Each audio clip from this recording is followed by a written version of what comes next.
Picture this for a second. You're pulling into a small coastal town in Leonida, sun setting, palm trees swaying, and you're feeling untouchable. Then you push it too far. A cop clips your bumper. You swing wide, you clip a pedestrian, and before you can even react, the sirens are stacking up behind you. Crash, you get out swinging, and then the screen fades to black. But this time, when it fades back in, you're not standing outside a hospital with your weapons gone and a few bucks missing. You're in a jumpsuit. You're being processed. You're staring down a hallway of cells. And I honestly think, based on everything Rockstar has been quietly hinting at, GTA 6 might have the darkest, most fleshed out prison system this series has ever seen. Not a cutscene, not a loading screen, a real, breathing, dangerous place you actually have to live through. And if they pull this off, the way I think they're going to, this could be one of the most talked about mechanics in the entire game. So let's get into it. All right, so first, let me lay out why this is even on the table. Because for years, the GTA prison thing has been a meme, right? Every leak cycle, someone claims Rockstar is finally going to let you go to jail, and every time it turns out to be nothing. GTA 5, GTA 4, San Andreas, all of them handled getting busted the exact same way. You get caught. Screen fades. You wake up outside the station. Wallet lighter. Guns gone. And you go about your day. It's a slap on the wrist. It's a mechanic from 2001 that they just kept copy-pasting because it worked well enough. But here's the thing, though. Rockstar isn't the same studio anymore.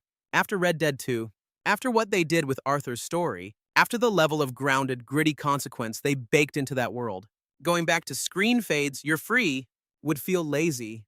It would feel like a step backwards. And Rockstar doesn't do steps backwards, especially not on a game they've spent over a decade building. So when you start piecing together the job listings, the leaked map data, the environmental details from the trailers, and the general direction Rockstar has been moving in, a real prison system stops feeling like a wishlist item and starts feeling like an actual plausible feature. And I'll be real with you, the more I dig into it, the more convinced I get. Because it's not just one clue, it's a pattern. And that pattern is pointing somewhere pretty dark. So let's start with what we actually know. Because I want to keep this grounded before we get into the speculation. Rockstar has confirmed, through the official trailers and the site, that Leonida has a full functioning law enforcement structure. You've got local police, you've got county sheriffs, you've got what looks like a state-level agency, and you've got federal presence in the second trailer, during that Vice Beach chase sequence. That's a layered system. That's not just cops with a wanted meter. That's a justice pipeline. And in real Florida, that pipeline ends somewhere. It ends in a county jail, a state prison, or in some cases, a federal facility. Now on top of that, data miners pulling apart the trailer footage found what looks like a large fenced compound in the interior of the map, north of the Everglades area, with guard towers, a yard, and industrial-looking buildings. To be clear, that's speculation on the exact function, but the layout matches a correctional facility almost one-to-one.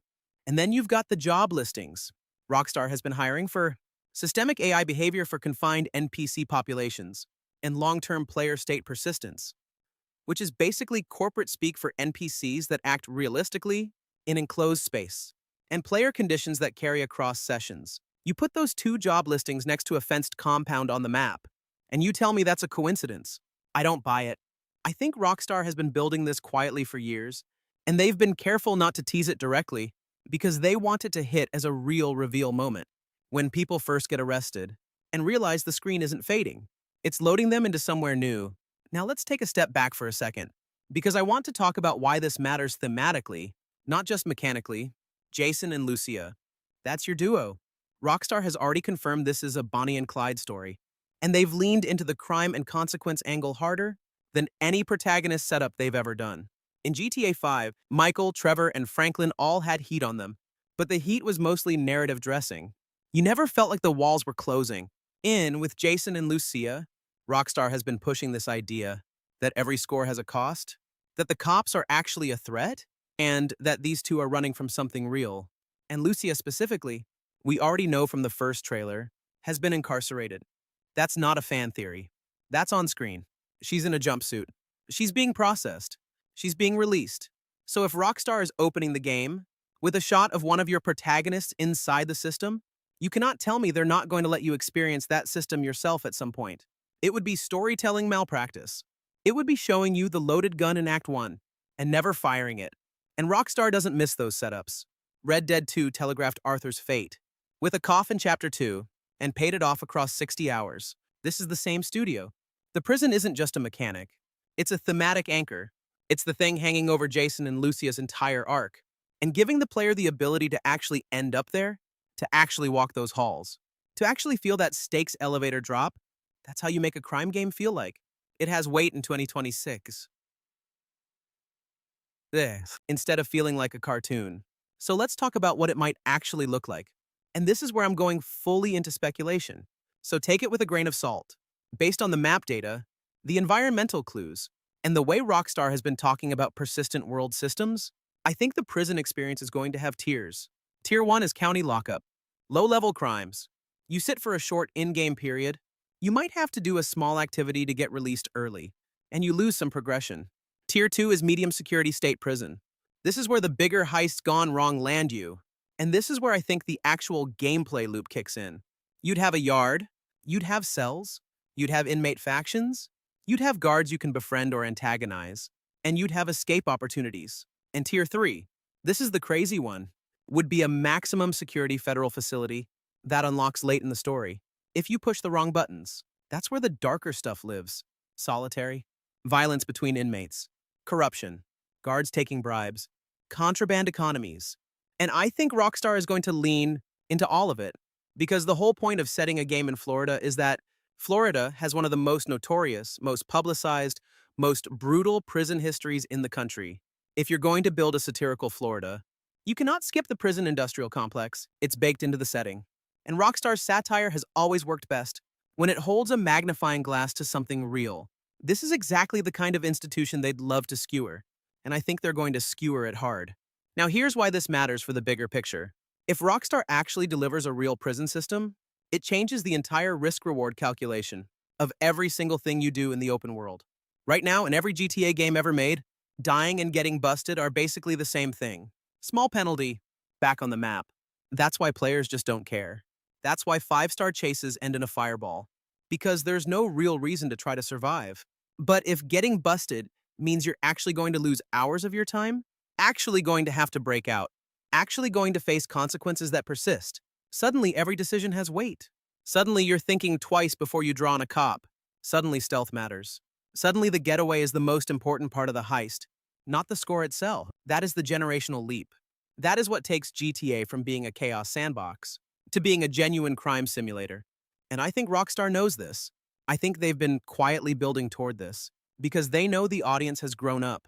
The players who were 14 when GTA 5 came out are now 26, and they want depth. They want stakes. They want the world to push back. All right, so putting it all together. You've got confirmed incarceration in the trailers. You've got a fenced compound on the map. That matches prison architecture. You've got job listings for confined NPC AI and persistent player states. You've got a Florida setting.